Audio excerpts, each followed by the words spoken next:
What does the Methodist Church, a funeral, and a burlesque dancer have in common? Our third and final carol archaeology for the season, Lo, He Comes with Clouds Descending, up next.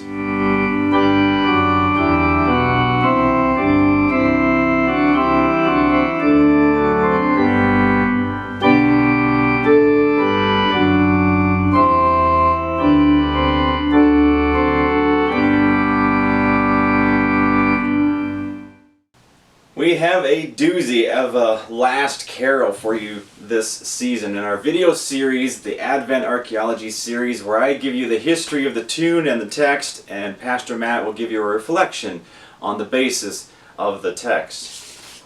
Let's begin with the text. Lo, He comes with clouds descending. Now this is an Advent carol that I didn't actually know. And it's actually in most hymnals. For some reason, I've just never heard it or had the opportunity to sing it much. It appears in over 700 hymnals. In fact, I found a variation of it in all of my collection. And interestingly, it is paired with over 25 different tunes. Now again, hymns, we use the name hymn, but the hymn is actually just the text, just the poetry. Hymns always rhyme. And so we have the text on one hand and we have the melody or the tune on another hand, oftentimes different composers. And this particular carol today, we have a lot of history to uncover. The three most popular tunes that this hymn is paired with are Regent Square, which you will know from Angels from the Realms of Glory. And that actually exists in one of my hymnals. Paired with this text, but it does not appear in the Advent section because the text is really a second coming. God is coming out of the clouds. God is returning with judgment and righteousness. So we can attribute it, of course, to an Advent season. However, many hymnals think of it more as a glorious end time hymn. Another tune, the one that has the most history, is called St. Thomas, but there's two St. Thomas tunes, and of course, looking up most St. Thomas tunes in my hymnals, I was discovering the wrong hymn tune. This one is by a composer, Wade, and it appears in the modern Presbyterian hymnal. Again, much later in the hymnal, more towards a final section of the hymnal that would celebrate the end times. Another tune is Helmsley, and that is the one we have in our Lutheran hymnal today. So we'll be talking about the history behind Helmsley, the melody of that. The text is first written by a guy named John Cennick, who was a friend and confidant of the Wesleys, the Wesley brothers, John and Charles, who, if you know your church history at all, or come from a different background than Lutheran, they are the founding fathers, if you will, of the Methodist tradition, which didn't necessarily want to breach off of the Church of England, more get back to the roots of worship, the method, focus on the ritual of worship. So, first written by John Cennick in 1752, and his text is quite different. The title is, the first line is, Lo, He cometh, countless trumpets blow before His bloody sign. His version is based on an old Latin sequence from the 13th, possibly even earlier century, of the Requiem. Do you know what a Requiem is? It is the funeral mass in the Catholic Church. We don't really use that term in our Lutheran funerals, but that's technically what it is because there's an entire Mass, an entire service set differently than the normal Sunday Eucharist Mass that is focused on the funeral. the idea of death, the idea of salvation through death, the idea that Jesus died on the cross, the idea that he conquered death. All of that is based in a requiem. And that is what this hymn is paraphrasing, essentially. And the Dies Irae is a sequence that would be sung, it's a hymn that would be sung between the Alleluia and the Gospel reading in a requiem, in a funeral. Now, I'm sure you would love to try and sing this sometime. There are English translations all over the place, hundreds of them. And it contains 19 stanzas. Most of our hymns are 3, 4, maybe 5. Try singing a hymn next time in church 19 times. And that's what they would do for just one of the hymns before the gospel and sermon. So, John Cenek's original hymn focuses on the death of Jesus, the resurrection of Jesus. You will find a lot of imagery, the blood-stained crown, the bloody sign, which I'm assuming they mean, the sign over his head. It's very graphic. It's not something you would probably want to sing today in church, but nonetheless accurate. Now, the version we have today that we use was rewritten by Charles Wesley. Now, Charles was the brother of John, and Charles is the big writer and hymn writer. So he took John Cenek's original text and rewrote it and composed it, or published it, in 1758 in a small tract of just 40 hymns.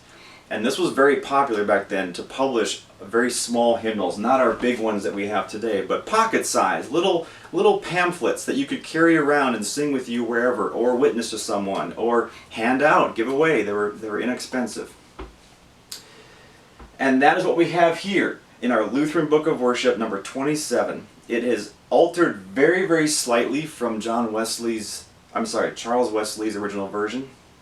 Only the last line is different. We have a repeat of the first stanza, Alleluia, Alleluia, Alleluia, and then a new line, Thou shalt reign and thou alone. The original is, Yah, Jehovah, everlasting God, come down. Otherwise, it is completely accurate. And so we are also notified here in our hymnal that Charles Wesley is the text composer, but it has been altered very slightly. The modern Celebrating Grace Baptist hymnal that I've shown several times actually takes a combination of the two. And in looking at most hymnals, there are a lot of alterations to this text. In fact, I was surprised to see that our Lutheran hymnal is the most accurate to Wesley. Again, the Baptist one takes a combination. They use the first line is very similar, and then a whole new paraphrasing or a whole new translation is used from then on, but it's set to a completely new tune as well, which doesn't even show up online. A new tune from 2008. Now, here is one other quick thing on the text. In our modern hymnal, the ELW, it is listed under the end times and only uses the first and fourth stanzas from Wesley. It completely removes the second and third ones. And the second one, every eye shall now behold him, robed in glorious majesty. Those who set at naught and sold him, pierced and nailed him to the tree. Doesn't this sound like an Easter or a Lent hymn? Deeply wailing, deeply wailing, deeply wailing, shall their true Messiah see. That's stanza 2 from Wesley. Completely gone from our modern 2006 ELW book. And so they added a new verse, or a stanza in the middle of 1 and 4. But it does have the exact same tune and arrangement. Now let's discuss the tune here a little bit. This tune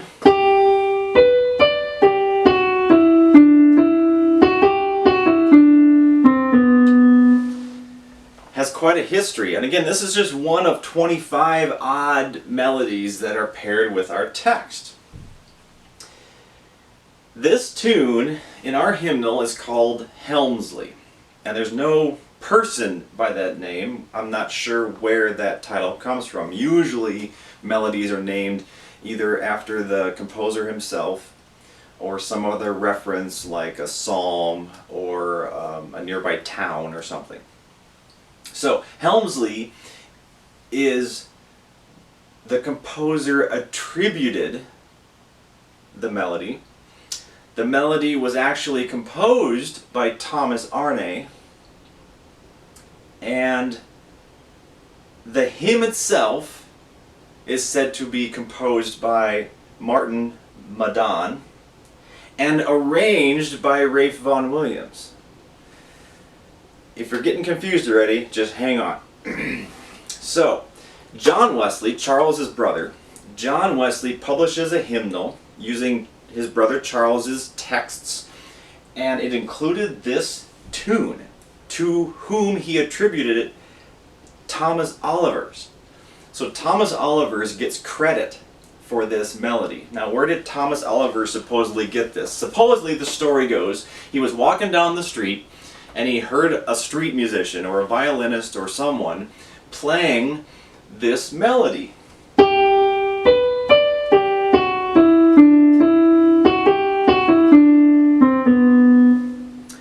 Not knowing that it was already part of a song.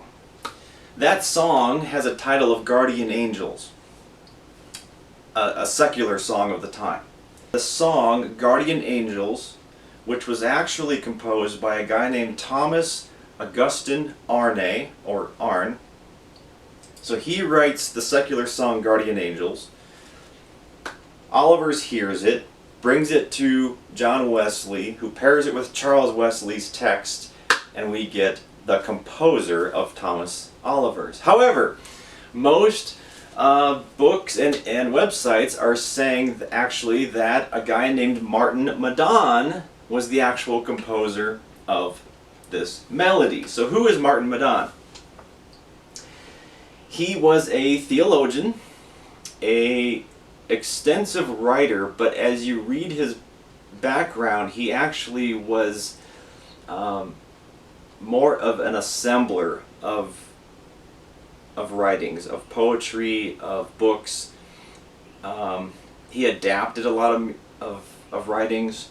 You could even say he probably stole most of his writings. There is a term for poetry, cento, C-E-N-T-O, which means that you are basically picking and choosing from other people's works, making one work out of that, and then publishing it. And he is pretty much the king of cento poetry. And so it's probably not a far leap that he took credit for this music, because he was not really a composer. He claimed to compose over 170 hymns, but there is no evidence of him composing 170 hymns, much less one. Martin Madonne was also kind of an extreme religious leader.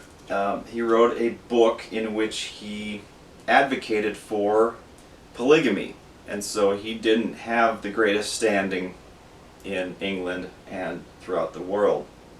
So to have him attributed as the actual composer is very thin at best. I think Thomas Olivers has a better claim to it. But let's get to the spicy part of the story. So there is a rumor that has infiltrated history with this hymn that the melody actually comes from a burlesque show. In reality, it's probably the other way around, but here's the story.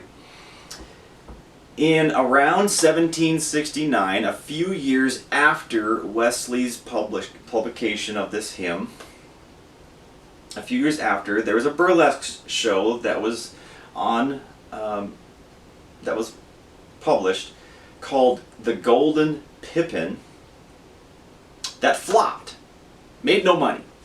And so it was disassembled and rewritten and shortened. And one of the dancers in the burlesque show, name of Miss Catley, added some of the words from the show to the tune Guardian Angels, on which the hymn is based. So when the burlesque show Golden Pippin was reintroduced in its shortened version, it now included this tune.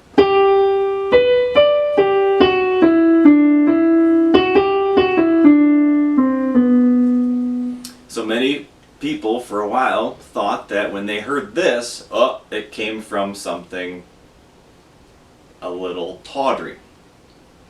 Other way around is actually what happened. So that is some of the background of the melody of this tune. So I will play and sing the entire thing. I hope you found this somewhat interesting. Of course, the text is what matters. The melody helps our brains engage text. It helps us listen to the spirit of the music. Sounds alone are amoral. They do not have good or evil in them. So I don't really hold any weight to, the history could be of a sinful nature. We are all of a sinful nature. It is the lyrics that we sing which are really a prayer from the heart and from the voice. It engages our minds, our ears, our eyes, and of course our souls. I hope you've enjoyed this video series. Happy Advent and a Merry